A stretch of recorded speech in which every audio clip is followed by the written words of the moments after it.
এই জালেম বাদশা বিরাট একটা মুসলমানের ঘোড়ার উপরে সাওয়ার হইয়া পা পা করে রওনা হয়েছে।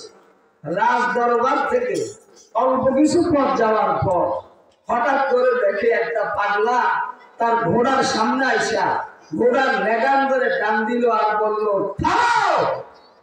এই কথা বলার সাথে সাথে বাদশার সহ্য হয়ে গেল।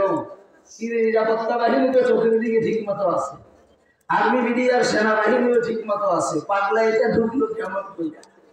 সৈন্য সামন্তরা কয়, বাদশা সাহেব অনুমতি দিলে তারা সাইজ করে দিতাম।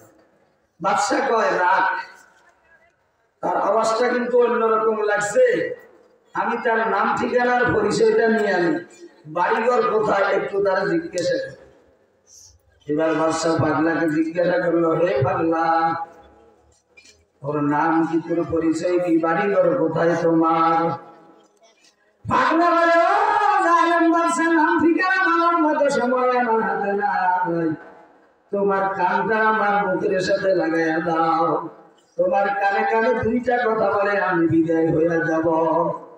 এবার জালেম বাদশা যখন পাগলা মুখের উপরে তার কানটা ফিট করলো, পাগলা তখন ডাক দিয়া বলো, জালেম বাদশা, আমি দুনিয়ার কোন পাগল নই, আমি হলাম মালাকুল মউত আজরাইল আলাইহিস সালাতু ওয়াস সালাম।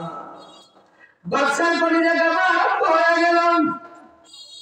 বাদশা ডাক দিয়া বলো, আজরাইল, তোমার হাত ধরি পায়ে ধরি, রাষ্ট্রীয় ক্ষমতায় ছিলাম, অবসানো অনেকগুলি কাজকর্ম আমার হাতে আছে, আমার সামনে যাইতে দিও না, একটু পিছনে যাইতে দাও, অবসানো কাজগুলি গোছাইয়া নি।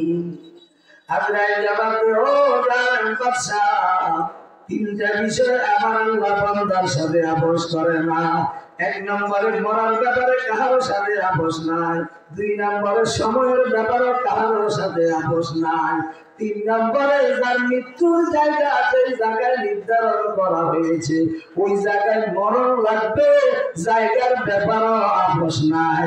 আমার আল্লাহর আদার আছে, রাজ দরবার থেকে এই জায়গায় আসার পর তোর গোড়ার পৃষ্ঠের উপরে রাখা কথার মধ্য দিয়া তোর জানটা বাহির করে নিয়ে যাব, একটা কদম সামনে যাইতে পারবি না, একটা কদম পিছনে হতে পারবি না।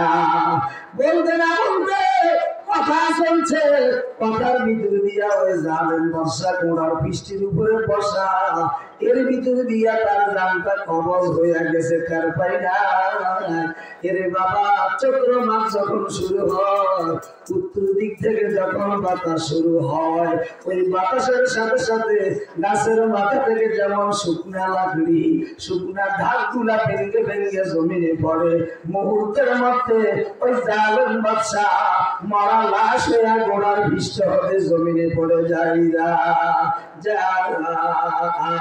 আজালুহুম লা ইয়াস্তাখিরুনা সাআতাও ওয়ালা ইয়াস্তাকদিমুন। মরণ থেকে পালাও তুমি, মরণ তোমায় লইবে দিদি, যদিও সুদূর আকাশ পানে লুকাও সেথায় লাগিয়েছিলি।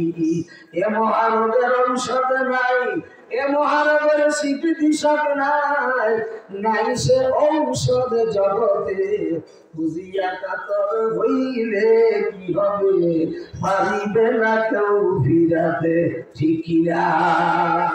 ইয়া মাশারাল জিন্নি ওয়াল ইনসি ইন ইসতাতা'তুম আন তানফুযু মিন আকতারিস সামাওয়াতি ওয়াল আরদ ফানফুযু লা তানফুযুনা ইল্লা বিসুলতান। আল্লাহ বলে, জগতের বান্দারা, তোমরা কি আমার হাত থেকে পলায়ন করতে চাও?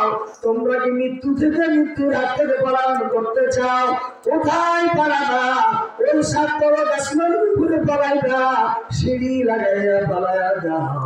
ওই 7 তলা আসমানের উপরের জায়গাটা আমি আল্লাহর জায়গা, ওখানেও আমার রাজত্ব চলে।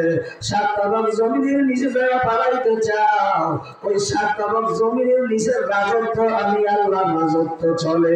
কথা ঠিক কিনা? 7 তলা জমিনের নিচে ছোট্ট একটা পাথরের ভিতরে একটা ছোট্ট পোকা হাতে, ওই পোকাটা কেমন করে হাতে আমি আল্লাহ দেখি, দেখেনি? আল্লাহ কয় ওই ছোট্ট পোকাটা 7 তলার জমিনের নিচে পাথরের মধ্যে যেভাবে হাতে, তার হাতের অবস্থাটাও দেখি, তার পায়ের আওয়াজটাও শুনি, এবং যথা সময়ে তার রিজিকটাও আমি আল্লাহ সেখানে পৌঁছায়া দিই। ঠিক কিনা? কোথায় পালাবা? পালাবার জায়গা খুঁজে পাইবা না। এরে বন্ধু, জালেম বাচ্চা সময় চাইছে। আল্লাহ কয় 1 সেকেন্ড আগেও তোরে অ্যারেস্ট করা হবে না, 1 সেকেন্ড পরও সময় দেওয়া হবে না। কথা ঠিক কিনা? তাহলে ভাই একটা বাচ্চা, ওই বাচ্চার পথির মধ্যে ঘোড়ার উপরে রাখা তার জানটা যদি কবজ হয়ে যায়, এখান থেকে উইঠা বাড়িতে যাইবা, আর বাড়ির ঘরের সামনে যায় বিবি বলে ডাক দিবা। বিবি তোমার আওয়াজ শুইনা কোটমোট কইরা নটমট কইরা খাট থেকে উইঠা দরজাটা খুইলা বিবি দেখবে স্বামী বেচারা কাঠ হয়ে পড়ে আছে। হাজারো ডাকে স্বামী বেচারার মুখে আর আওয়াজ বের হয় না। জনমের গুমান ঘুমাইছে। 50 বছর যে বাড়িতে বসবাস করেছে, 40 বছর যে খাটে ঘুমাইছে, জিন্দিগিতে আর ওই খাটের তারে দেখা যাবে না। ঠিক কিনা? ও ভাই, সেজন্য